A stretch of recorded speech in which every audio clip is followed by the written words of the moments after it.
I'd like to remind you that this is the ultimate Indonesian horror film, Satan's Minion, also known as The Ghost. It has already swept across Southeast Asia and is truly terrifying. I highly recommend it to Athenian cinemas.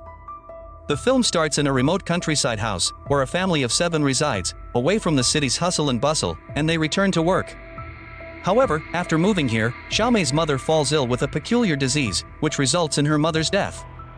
After relocating, Xiaomei's mother suddenly contracted a strange illness overnight, leaving her bedridden and unable to speak. Xiaomei spent all her savings trying to clean up her mother's bed, but her mother never showed any sign of improvement. Her only way to communicate with her family was through the bell in her hand. At its sound, the family would immediately rush to check on her.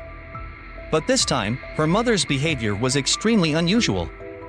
Her eyes stared up at the ceiling, and a deadly roar emanated from her mouth. She went up to her mother and thought that she was having a fit of the wind like a living dead person, as if she had seen something terrible. Mei looked up in confusion, but found nothing. But for her, her mother's strange behavior of having a fit of the wind for no apparent reason had happened more than once before, and even her younger brother had witnessed the strange act when he was taking care of his mother. At that time, Lauer came to the bedside to take care of her, as he always did.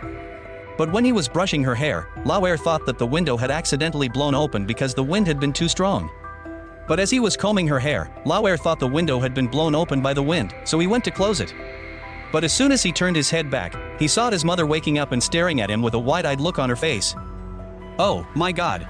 The night his mother passed away, the third was unable to sleep. As he gazed out the window, he realized it would be impossible to meet his new friends from the neighborhood.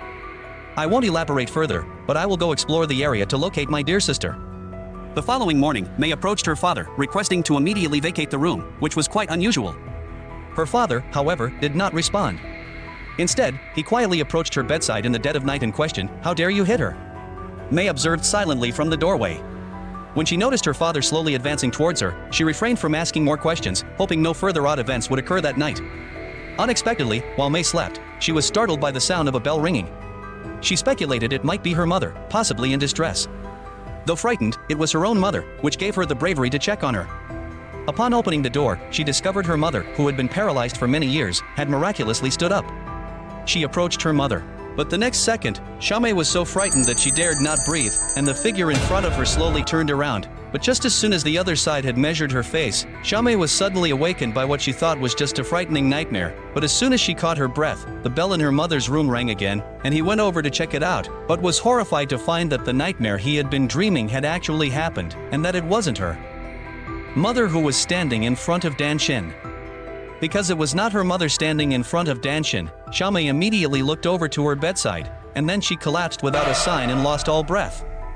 The family was heartbroken at the sudden sight of her death, and they could only join the villagers in burying her in her grave.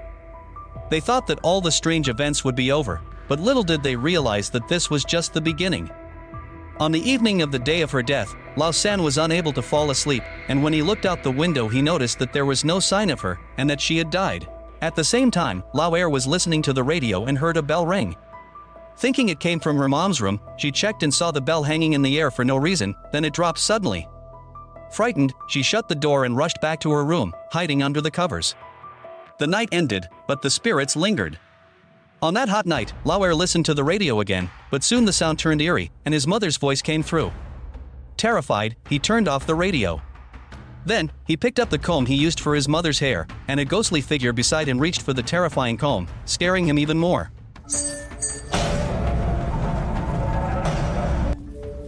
The second immediately turned on the light, but then the ghostly figure suddenly disappeared in the same instant. A series of strange events left the family exhausted, but the weirdness went far beyond that. In the middle of the night, the third got up and woke up his younger brother, because he thought that the picture of his mother's death was too strange, so he tried to pull him up to cover it with a white cloth, but when they threw off the white cloth, a horrible ghostly figure appeared in front of him. The hysterical screams of the two brothers woke up Xiaomei, who was asleep, and she rushed to check the situation, but she heard Lao San pointing at the photo and saying that there was a horrible ghostly figure there. Because of this, Xiaomei finally realized that there was something unclean about the house, so she decided to move out of the house quickly, regardless of her father's opinion. But before Xiaomei could get home, her elderly grandmother came to the house, rocking on her wheelchair as if she had been possessed by something. As soon as Xiao Mei reached the living room and finally managed to get up with all her strength, she heard a terrified scream. She quickly rushed over to discover that Lao San had collapsed to the ground in fear and that the nurse had tragically died in the well. While settling her affairs, Xiao Mei found an undelivered letter on Nana's desk. Guessing that Nana might know something about it, Mei went to her neighbor and asked her to accompany her into the city to search for the addressee. This person was Nana's old hometown friend and also someone who loved nature. From this old hometown friend, Xiao Mei eventually learned a saintly story that Nana had kept hidden for many years, the fact that Nana had been unable to have a child. The next night, Lao Er took Lao Si to the water closet for a drink. Suddenly, lightning struck the house door. A day later, she gave birth to 4 children at once. Strangely, after the birth, the mother fell ill overnight and was bedridden for over a decade. Her odd behavior led the milk to suspect she made a deal with Satan, explaining the 4 children. The mother seemed to have a child for herself, but it was actually a demon's descendant, destined to be taken by the living dead at 7 and sacrificed to Satan for the family's safety. However, the mother couldn't easily give up her child. She planned to raise the first until 6, then have another, preventing Satan from taking them. But the other party wasn't fooled. Knowing she was separated from the kabak, he cursed her in anger. He was so ill that he couldn't get up from his bed, unable to have more children. Only when his mother died in agony did Satan focus on old 4, trying to drag him back to hell. Upon learning this, Mei began praying in her house to stop Satan from taking her brother. Mei was so terrified, she wrapped herself in a white cloth and struggled as if losing her mind, but the dead man slowly approached her eyes. Seeing such a terrifying scene, Mei quickly grabbed her younger brother and hid in a nearby house, and fortunately, they managed to escape by sheer chance. However, as long as Lao Si remained there, the strangeness would persist, and no matter where they fled, the outcome would be the same. On the following night, the second day, the second man led Lao Si to the water closet for a drink. Suddenly, there was a flash of lightning, and the closet door opened to them. He was shocked, and slammed the door shut. Even though Lao Er knocked frantically on the door seemed to be under control, but he could not open it at all. However, the fierce banging on the door alerted my father and Xiao Mei, and my father tried his best to open the door by banging on it with his body several times. The next moment, he saw that Lao Si had been dragged into the well. When they climbed out, they saw an army of living dead passing outside the door, and they had come here to take away Lao Si. Immediately after that, the wheelchair in which the milkmaid had been seated flew wildly and crashed into the house, causing chaos in the house, and the father and son, being able-bodied, rushed to the house and took refuge there, only to find that the doors of the rooms on both sides were closed the next second, and they couldn't open them. But then there was a terrible ghostly shadow behind the house. It was then that Nurse's hometown man, Goodfellow, attempted to take him away, so that the oldest 3, who had been in the corner at the moment of the crisis, at last summoned up the courage to pick up his brother, and the door of the house was finally opened.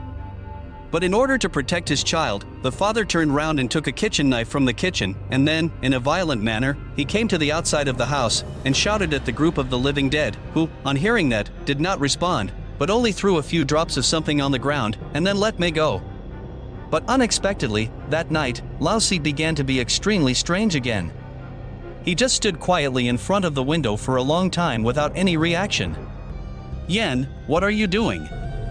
Chatting with friends, Lao Si wore a very strange smile on his face. While staring at Lao San, he walked out of the room slowly, and then let out a cold, grotesque laugh at the door. At the same time, my father, who had been asleep, was suddenly awakened by something. When he glanced back, he saw a living dead man beside his bed. Terrified, he dashed out of the room, overwhelmed with fear that the dead man had returned to the house. His father was deeply worried that old 4 might be dead by now, so he urgently called his children to search for him. As soon as they stepped outside, they saw old 4 already with the dead man in the forest. They quickly informed the rest of the family to search for him, immediately relaying that old 4 was with the dead man. So, they swiftly set out in pursuit, intending to take the whole family away. They rushed back into the house and locked the door quickly. 2.5 minutes passed, yet the dead man had not breached the door, much to my father's astonishment.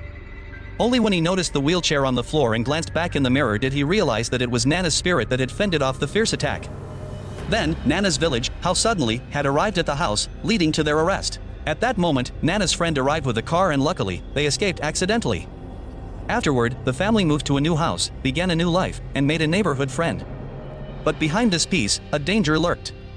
On the neighbor's table was a bottle of red beans used by an evil group, spilled by a dead man that rainy night, unnoticed by Xiaomei and her family. That's all for today's story. I'm sorry I haven't been able to give you new videos for a while due to being busy. Please subscribe for new videos. See you next time.